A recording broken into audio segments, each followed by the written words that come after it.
Welcome to the More Than Fitness podcast. And welcome, ladies and gentlemen, to Minisode number 113 on the More Than Fitness podcast. I'm your host, Matt McLeod, and I'm excited to be coming at you live today, guys, on Valentine's Day.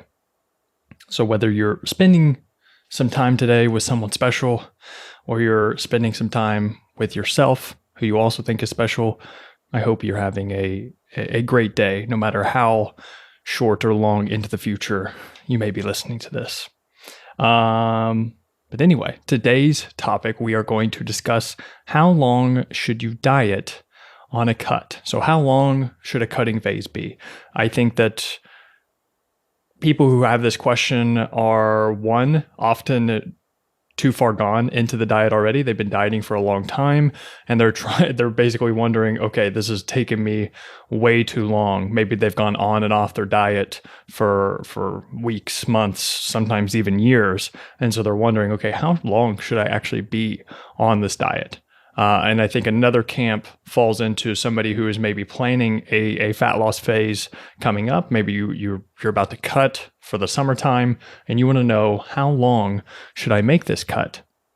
And so that's what I want to touch on a little bit today. And I think that the very short and simple and non-nuanced answer to this question is you can diet as long as you want, right? Clearly, you can diet for as long as you're able to diet.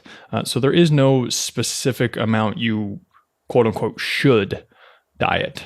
However long and however intense you want to make that diet could play out in a few different ways. So let's do that. I think if I give you a couple examples, you may understand the pros and cons of doing maybe a shorter, more intense diet or a longer, more flexible diet.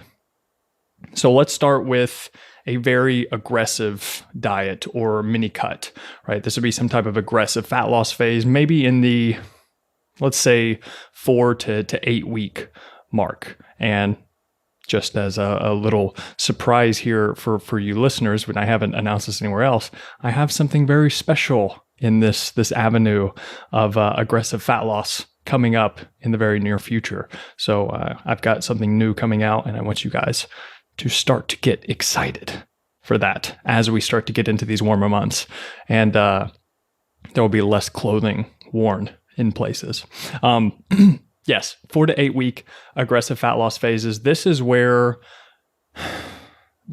if you want to lose a lot of fat fast and you're willing to commit and sacrifice quite a bit within this 4 to 8 week period. Because obviously, if you're dicking around in a 4 to 8 week period of a fat loss phase, you're probably not going to make that much results, and you're probably just wasting your time. The benefit of doing a shorter fat loss stint is so that you can get in and get out. You can commit to, instead of saying, okay, I'm going to spend the next 3 to 6 months doing a slow and steady cut. Instead, I'm going to do 4 to 8 weeks. I'm going to be all in.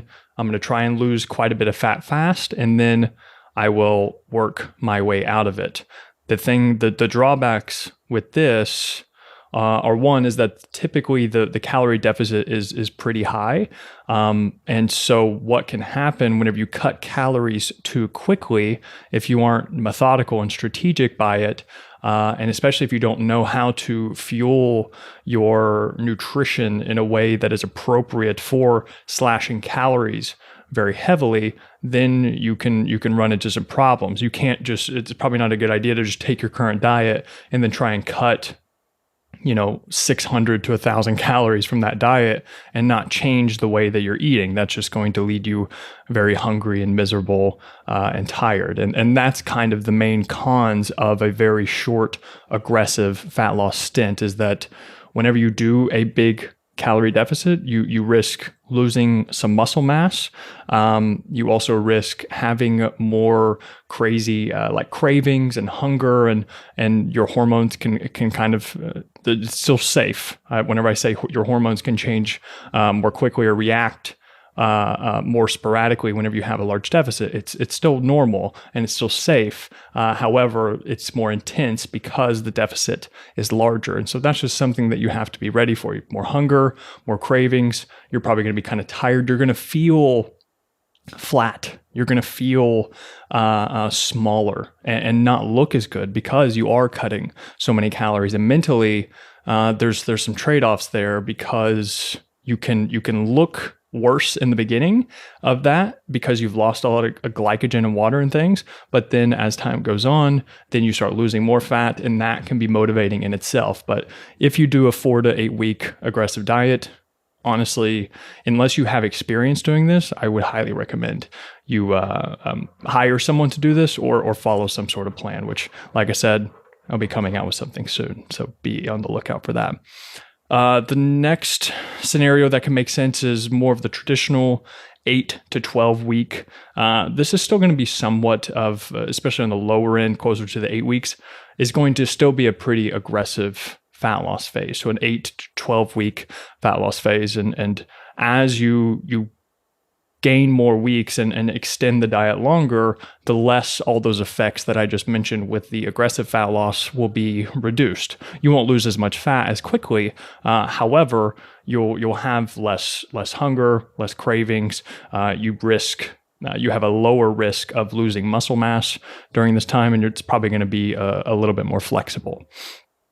Right. And then after that, you're going to have a 12 to 16 week moderate fat loss cut. This is going to be, I think I'm just going to lump in 12 to 16 week plus, right? So 3 months and on, that's more of a traditional quote unquote cut.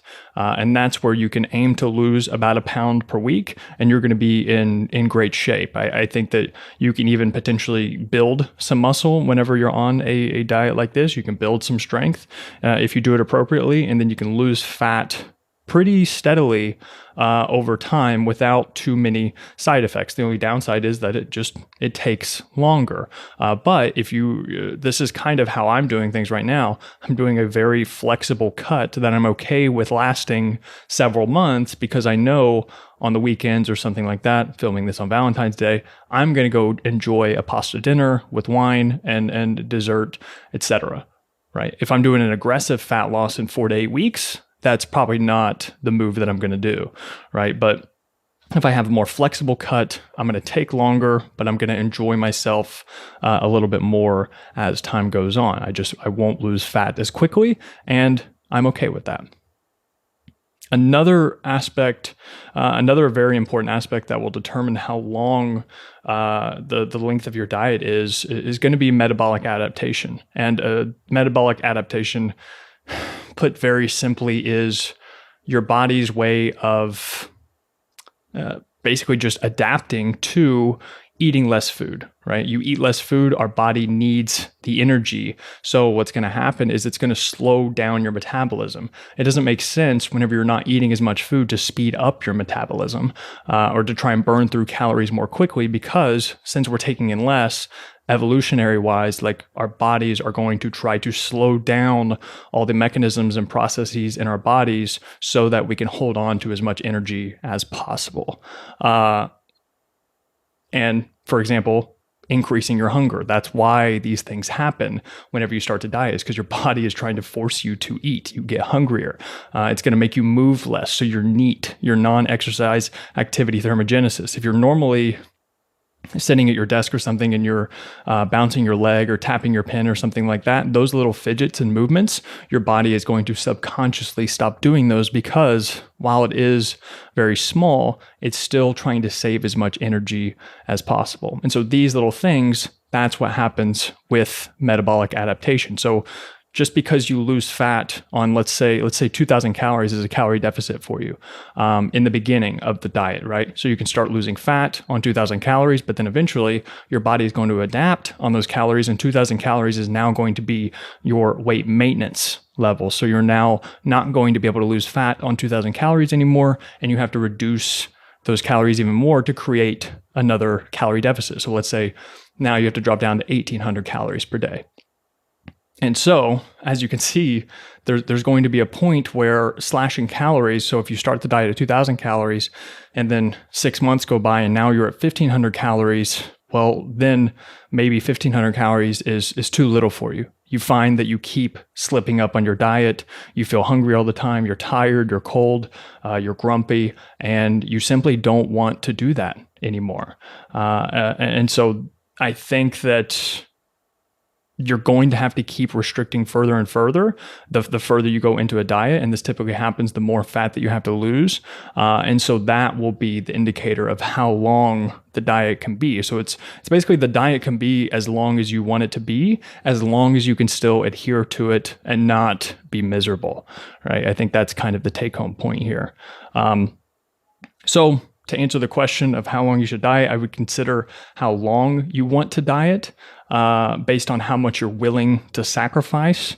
And as the deeper you get into the diet, you have to reflect on how good is my adherence. And if you keep slipping up, well, then maybe it's time to go back to maintenance calories, take a diet break for a little bit, and then try again later on. And lastly, a good rule of thumb is that however long you think it's going to take you to reach a certain goal weight or a physique or whatever, in my experience, I would double that just for expectation's sake. However long you think it's going to take, double it, and that'll probably be a more realistic expectation to have. All right, and that is it for Minisode 113, how long should you diet on a cut? Thank you guys, as always, for listening and for watching.